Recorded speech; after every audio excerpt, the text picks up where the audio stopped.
Hey guys, what's up? Camp Lights 5 here, it's Josh and RS Chaos Master Brian here. How's it going? today we're going to go over an extensive review of the differences with the Dragon Ball Z figures that have been released and mention some figures that are going to be released later on this year.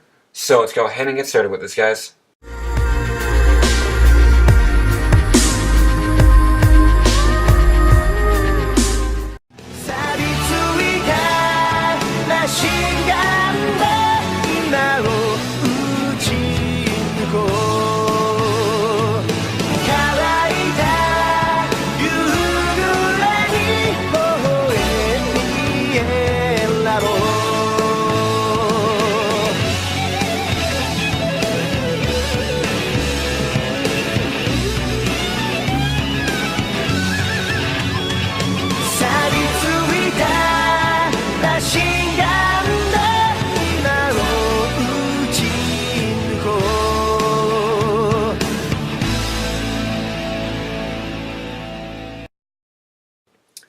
Okay, so to start this off, I'm going to hand this over to Brian to discuss about the figures. So Brian, take it away.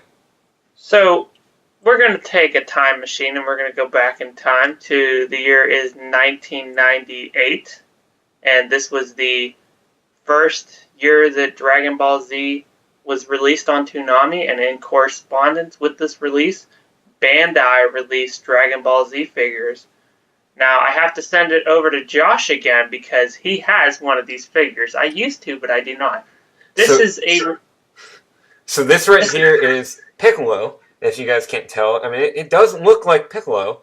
I mean, it's got his turban, or his beanie, or whatever you called it. I don't have his cape, but it's got his outfit. It's got his shoes. I mean, it definitely looks like Piccolo. I mean... But I gotta say, compared to what you're gonna show in a minute here, this is quite bad. I mean, you can see that the turban was literally just painted on. I mean, that's not surprising, but I mean, it's just painted on, and the paint has definitely seen better days. As you can see, the green is starting to show up on it.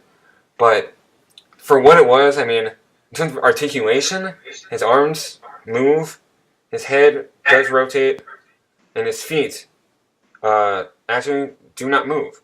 I thought they moved, but his feet don't move. So the only articulation is in his... and his torso does rotate 360 degrees. So that was the articulation on that. So Brian, you want to go over another figure?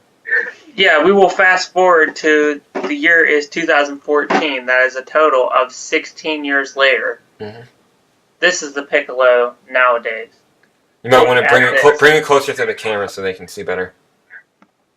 Hold on. Come on, Connect. Stop moving. This is the Piccolo nowadays. I do not remove my figures out of their boxes. They are meant for display purposes to my room. They are literally a display tool that as soon as you come into my room, you can tell that I'm a Dragon Ball Z fan. And if you had to guess, look at mention the articulation. Look, you can do so much with that figure if you did, which you're not going to, but if you did remove it. If I was to open this up, you can remove his head and change his head. There is a head that has a turbine on it. Let me see if I can... Yeah, you can see it right there. You can move his hands. You can change the position of his hands so that he does a special beam cannon.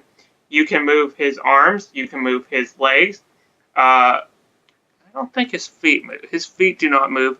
You can crisscross his arms. Okay? It's just unbelievable. And this is a lot more expensive than the one that you showed. Yeah. But honestly, this is probably one of the cheaper ones. I don't know if you guys can see how much I paid for it. Maybe it's coming to...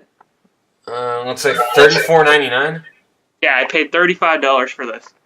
So that's not too bad. And these, I would have to guess, this was probably like $20, $15, something like that back then.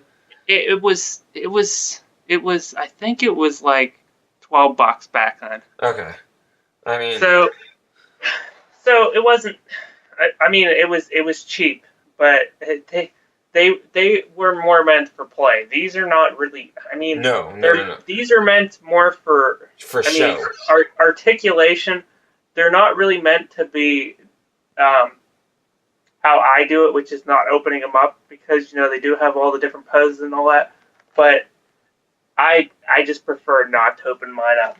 Mm-hmm. So that is Piccolo. So now we are going to take a trip back into the time machine, and we're going to go back to the years 2002. Bandai has lost the rights to the distribution of the Dragon Ball Z action figures, and the one that has picked it up is Irwin. I'm trying to think if my friend has any of the figures from Irwin. I don't know. Your Goku, I believe. No, your Gohan is definitely from Irwin. Oh, which one? The Great Saiyaman one or the Cell? The other one. The other one. The Cell?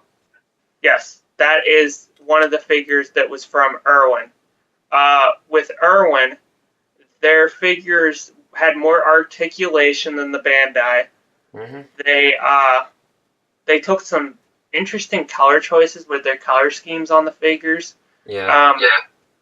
He has gold hair as opposed to yellow. I mean, it's not a bad figure. They were like $10, I think. Another cheap figure. Yeah, like his wrist move and his knees now with it bend. I mean, I do agree, especially about the colors, his hair specifically. And mine, just like Piccolo, has seen the test of time. But to note that I was much younger when I got these, so playing with them was common back then. But I mean, if I had your figures, I would probably also still keep them in the packaging, just for display purposes as well. So fast forward 12 years, and let's take a look into the future of what these figures now look like. This is Gohan, Super Saiyan.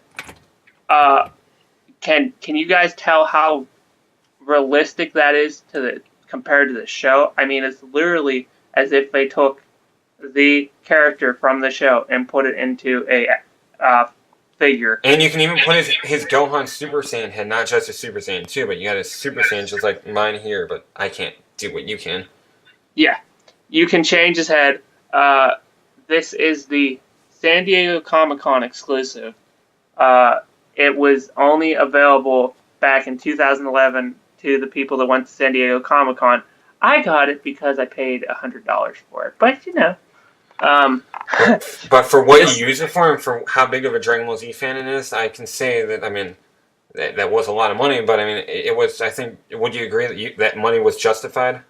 Oh yeah, for me, Gohan is my second favorite character, and I wanted a Gohan figure in the worst kind of way. If we flip to the back, look, you can do his Kamehameha technique. Like he said, you can change his head to Super Saiyan.